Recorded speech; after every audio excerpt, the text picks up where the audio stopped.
Y ahora vamos a hablar sobre esta situación que les contábamos, que tiene que ver con los 80 congresistas que buscan mantenerse en el poder postulando a los cargos de senadores y diputados en las elecciones generales del 2026. Y quiero darle la bienvenida a Martín Cabrera, director ejecutivo de Instituciones, Política y Comunicaciones, IPOC, para que podamos hablar con él sobre este tema y analizar también qué es lo que se viene. ¿Cómo estás, Martín?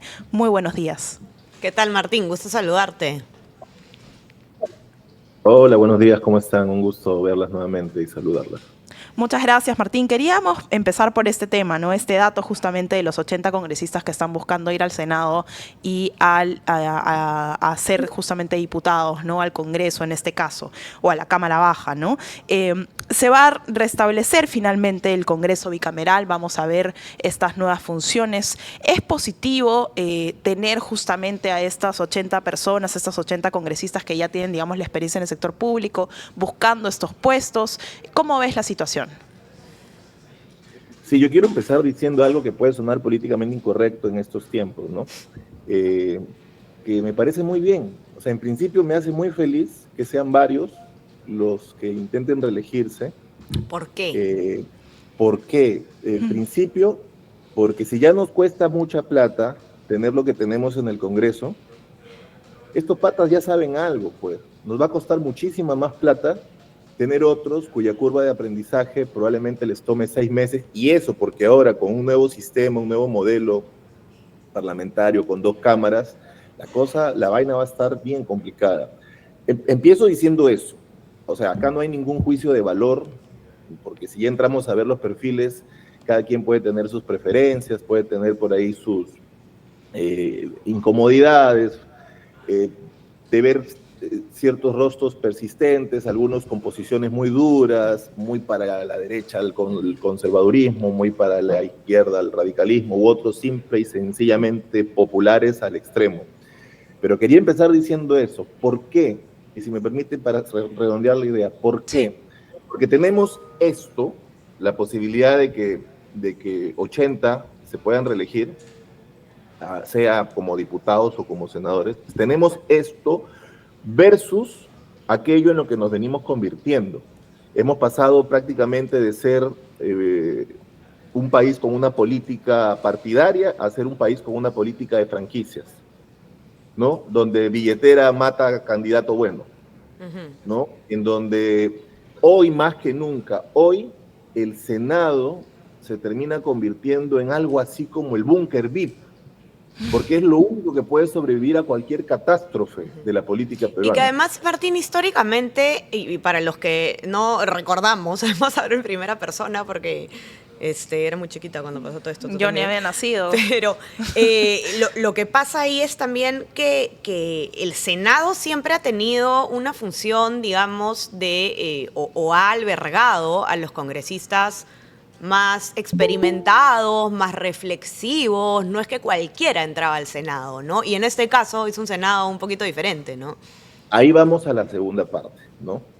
¿Qué cosa es lo que los partidos políticos, estos proveedores que hoy tenemos nosotros y garantes de la institucionalidad democrática, del Estado de Derecho, de la buena marcha de las instituciones, de la promoción de la economía sana, saludable y de la reactivación de la economía en los momentos más complicados, nos ofrecen, ¿no? Entonces yo saludo que hayan algunos parlamentarios valientes que quieran reelegirse, porque, claro, el Congreso está subiendo un poquito la popularidad, casi nada, ¿no? Casi no se siente, pero eso suele pasar a veces. Pero hay que ver qué cosas nos están ofreciendo los partidos. Ahora, hay un tema también que tenemos que tomar en cuenta. No podemos mirar con la misma retina, con el mismo lente, todo este espectáculo político, toda esta escena política que se nos está viniendo, como ocurrió con el Congreso Breve o como ocurrió con el Congreso anterior del Breve, el Congreso de los 73 de Fuerza Popular. Porque lo que va a pasar ahorita, el año que viene, no ocurrió o no ha ocurrido hace 20 años. Es un fenómeno distinto. O sea, que en un solo año hayan 8 elecciones, por no decir 9. Es la primera vez en la historia, esas estadísticas la vimos en ese data, ¿no? Que hay La segunda tantas vez. elecciones. La segunda Es vez la desde segunda el 2006, 2006. ¿no? Que hay El tantas 2006. elecciones. Estamos hablando de autoridades subnacionales, autoridades Pero nacionales. ahora va a ser más complicado. ¿Por qué? Porque ahora van a ser en la práctica 9 elecciones, porque tenemos 6 en el primer semestre, donde elegimos plancha presidencial, parlamentarios Senado. andinos, diputados, senadores, lista nacional y senadores de distrito. Y luego, un mes después, 2 meses después, en abril, tenemos la segunda vuelta. Ahí contamos 6. Y luego, siguiente semestre en octubre, gobernadores y alcaldes, y ahí nomás en diciembre o a fines de noviembre, la segunda vuelta de gobernadores. Irónicamente, además, estamos a puertas del año electoral más importante de los últimos 20 y pico años y al mismo tiempo estamos con los índices máximos de desafección política. No nos interesa la política, no confiamos en nadie, no sabemos por quién vamos a votar. Caray. O sea, no quiero Claro. justificar a la gente, pero en general, porque creo que todos tenemos también un deber cívico, en fin, pero claramente ha sido un desincentivo que viene por parte de las autoridades políticas que vemos en el poder, ¿no? Completamente. Pero yo creo que van a votar más en este proceso, porque ya algunas encuestas que se han ido publicando, desde una de las primeras que sacó Datum, me parece, que me pareció importante, que hablaba de los electores, por primera vez electores de 18 a 24 años, y ya se manifestaban en una posición que yo desconocía de antes. Es una que era generación sorpresivamente política. exactamente. ¿No? No los esperábamos, la generación ¿Sabes? memes. Ahora, ¿sabes qué hay que darle a esta generación? Y se lo están dando ustedes, y de la mejor manera con este espacio, hay que darles información. Porque cuando ellos sepan con detalle y con lujo qué cosa es un Senado, que un Senado es más que un Avenger, un Senado es súper potente, súper poderoso, porque es lo único que puede sobrevivir a una catástrofe nacional, pero además son los que, no solo son los que no pueden ser disueltos, son los que eligen al Tribunal Constitucional, al defensor, al contralor. El Senado es el verdadero poder. Acá Luchín, por ejemplo, dice el Senado impidió, por ejemplo, la estatización de la banca, que sí pasó por diputados, pero no Senado. Exacto. ¿No? En su Ese es el momento rol. fue así. Todas estas cosas que pasan ahora, por ejemplo, el retiro número 1.000.000 de la AFP, esto, el otro, medidas que técnicamente han sido cuestionadas, en teoría un Senado debería ser un ratito. Ahora, ¿no? igual me pregunto ahí, Martín, ¿qué tan sano es que haya una entidad con tantísimo poder? O sea, está bien que efectivamente tenga el control político sobre algunas cosas que vimos que salen en este caso, del Congreso, la Cámara Baja el próximo año, ¿no? De los diputados, pero no sé si igual debería haber cierta flexibilidad o si es un modelo que se mantiene como tal en los distintos países donde existe el Senado, ¿no? Me imagino que hay tu candados, pregunta. ¿no? Sí, qué buena pregunta. La relación en los países de este lado del continente, abajo de Centroamérica o de Centroamérica para abajo, digamos, era de 10-9 hasta que nos convertimos en bicameral. Eran 10 unicamerales, 9 bicamerales. Ahora Perú ha hecho que cambie. Ahora son 10 bicamerales, 9 unicamerales. La tendencia era a que sean parlamentos unicamerales. Mi opinión personal, y te lo digo reflexiva, y te lo digo con experiencia de haber trabajado 5 años, un poquito más en el Congreso de la República, es que el Congreso unicameral funciona y debía funcionar mejor, sino que ese mecanismo de la segunda votación se pervirtió. Claro. Eso. Y ese mecanismo del control político, del impeachment que se supone se hace a los altos funcionarios, Se tergiversó por completo, ¿no? se pervirtió. Entonces, el problema, amigas, amigos, no son las reglas de juego, son los jugadores, porque así le pongas VAR, la vaina va a seguir siendo la misma si los jugadores son malos, son malintencionados o son corruptos. Entonces, hoy hemos decidido volvernos nuevamente institucionales. Ojo, la lógica de una segunda cámara reflexiva era en tiempos en donde no existía la tecnología, no existían los mecanismos o instrumentos para generar y procesar data, para analizar información, todo era mecánico. Los proyectos de ley subían en files, Todo era en manual. carpetas. La lógica era totalmente distinta a la que sucede Claro. hoy.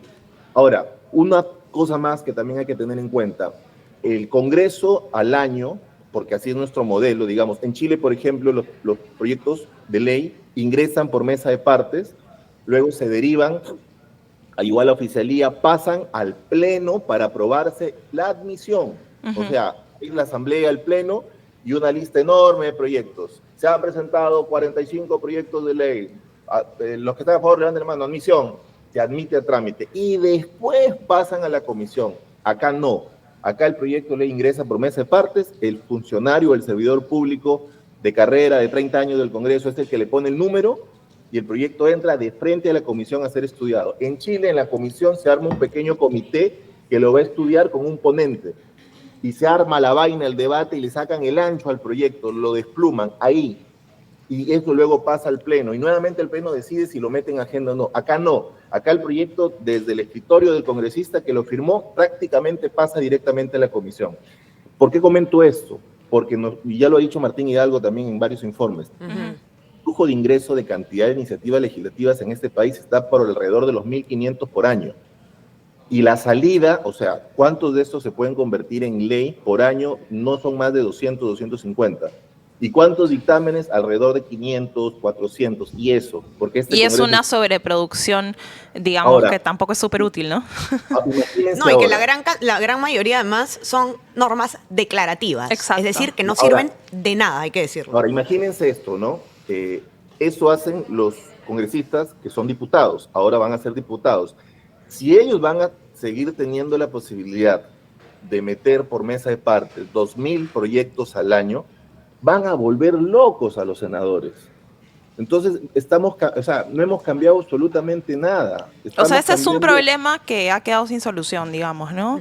Lo que pasa es que yo he estado revisando las normas, los reglamentos que se han aprobado, y no veo la solución por ahí tampoco, porque nuevamente, repito, el problema a veces ya en nuestro caso no son tanto las reglas, son los jugadores, claro, son los actores. ¿No? Y cómo se mañosean justamente las reglas del juego, que es algo además que, claro, que Martín Hidalgo también ha explicado bien en los libros que ha publicado sobre el Congreso, y volviendo además al tema que comentábamos, este informe, ¿no? De todos estos congresistas actuales que están buscando reelegirse. Y ahí yo comparto tu opinión institucionalmente hablando de que la política debería ser una carrera, ¿no? Y que deberían ser expertos los que entran a hacer una carrera al Congreso, porque justamente esta curva de aprendizaje de a ver cómo funciona el Congreso para un novato es larguísima.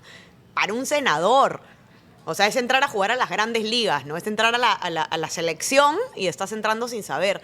Personalmente no lo veo negativo. Claro, si los personajes son cuestionables, caray, para eso estamos los electores, para decirle no y no votar por el personaje, ¿no? Pero no nos podemos quejar si finalmente la gente es quien termina escogiéndolos, ¿no? Que es lo que pasa mucho en el país. Ahora, y sobre esta lista, Ariana, ya nosotros sabemos quién es quién. Hay parlamentarios que pueden ser cuestionados por sus posiciones, pero que para mí son respetables. Yo te menciono uno, Rospigliosi, por ejemplo. Nos gusta o no que opine cosas que la mayoría no está de acuerdo, es un parlamentario que se mantiene en su posición y que genera, y yo hago el comentario tomándolo él como ejemplo para subrayar lo siguiente que voy a decir, porque genera predictibilidad. Exacto. Y lo que tienen que generar los parlamentos, lo que tienen que generar los legisladores, en un país que se jacta de ser democrático, ordenado y respetuoso de las leyes, es transparencia, legalidad, predictibilidad. No de que mañana me convencen porque me ofrecen algo y pienso totalmente otra cosa, ¿no? Que es algo que pasa mucho, además.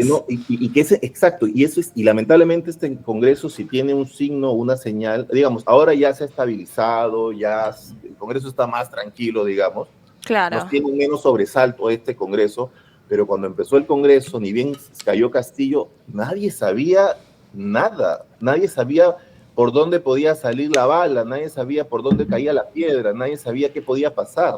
Había muy poco conocimiento, ¿no? Y solo quiero mencionar algunos de los congresistas actuales que van a estar postulando a distintos cargos, sobre todo al Senado el próximo año. Está, como bien se menciona, Fernando Rospigliosi. También está, por ejemplo, María Agüero de Perú Libre, que, ojo, tiene varias investigaciones ahí, muchísimo ojo también. Patricia Juárez de Fuerza Popular. Roberto Quiabra de Unidad Nacional. Está también el señor José Luna de Podemos. Alejandro Muñoz Muñante de Renovación Popular, Héctor Valer de Somos Perú ahora, ¿no? En fin, es una lista amplia que creo que hay que invitar también a la gente a que la revisen, la nota de Martín Hidalgo, ¿no? Que está publicada en nuestra web. Si cree que los congresistas no hicieron un buen trabajo, castiguémoslos con el voto. Ahí está el tema, ¿no? Al final el poder del voto es súper importante, ¿no? Y Martín, sí quería preguntarte un tema que me queda un poco la duda de qué tan efectivo podría ser. ¿Crees que deberían establecerse más límites, más condiciones a la postulación de diputados, en este caso, a la postulación de congresistas, que debería haber justamente mayores requisitos? O de senadores. Entiendo que en el caso del Senado hay algunos adicionales, pero que debería en cualquiera de los dos haber más requisitos. Y perdón que solamente apunten a para perfiles añadir, ¿no, idóneos. Pao? Y corrígeme si me equivoco, Martín, me parece que antes para el Senado incluso tenías que tener una edad mínima, ¿no? Hoy también. Sí, hoy también. creo que Ok. es 30 Sí, y... ¿Cuántos años Lo que es? sucede es que se pueden reelegir los jóvenes porque siempre y cuando fueron antes diputados. Ok. A ver, o sea, desde el punto de vista institucional, ¿no? Yo siempre me jacto, no sé qué tan bonito suena, ¿no? Pero yo soy institucionalista, digamos, ¿no? He trabajado más de 15 años en el Estado. Yo creo que no deberían ponérseles requisitos a los diputados, ni título universitario. ¿Por un tema nada. de qué? ¿De democracia? Un tema de legitimidad en la representación.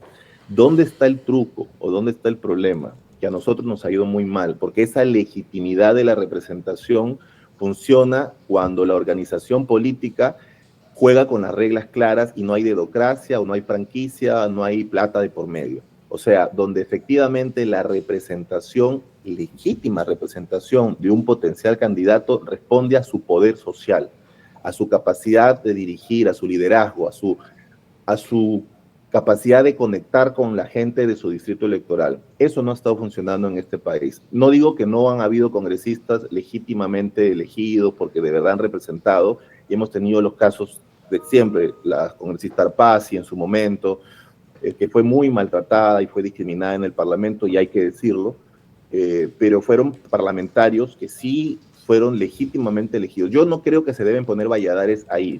¿Dónde creo yo que deberían estar los controles? Deberían ser controles ex post. ¿Cómo? Por ejemplo, nadie lo habla. Yo creo que deberíamos hablarlo. La renovación por tercios. Sé que es más caro, pero ¿qué tanto estamos dispuestos a invertir por nuestra democracia, por nuestras instituciones? Claro, que se ha propuesto, creo, ¿no? Antes, si no me equivoco, Adriana Tudela habló del tema también, pero no estoy segura, ¿no? Tenemos que ir cerrando, Martín, y esa es una conversación, además, que ojalá te podamos tener de nuevo, porque, a ver, ¿qué nos falta?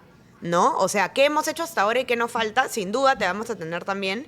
Así que, nada, te agradezco mucho, que tenemos que ir cerrando, nos ganó la hora ya. Pero muy interesante, Martín.